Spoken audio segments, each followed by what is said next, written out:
Powiedziane było, że najważniejszą rzecz w życiu każdego chopa to je rychtować familok, spodzić się syna i insze bleblanie. Osobiście ja myślę, że najważniejszą rzecz w życiu każdego chopa to je mieć grajwka i umieć ułonacyć blandera. Co by się ułonacyć? Tako fajno srogo blandera potrzebujemy ino dwóch rzeczy. Pierwsze to je drzewo, które się po leku erbniemy na bajszpil ze struma albo z inkszego roztomajtego zorta krzoków. No i pewnikiem najrojsto ważniejsze fojer. Hopie, przepraszam, kaj się ciśniesz.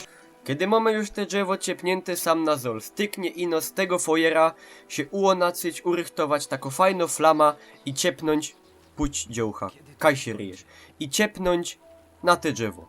Pokazuję, prezentuję. I czyst. Teraz z kulitej blandery, nawet jak je cimia żadne kopruchy nos nie pobajsają, nie wyziębi nos, będzie fajnie, gorko, sucho i po leku. Punimo no pójść pomoczyć się blazy. Fajno, nie?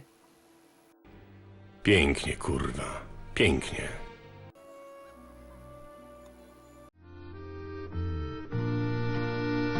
Wenn er sündig sei, de Kirche ging, zwar immer so,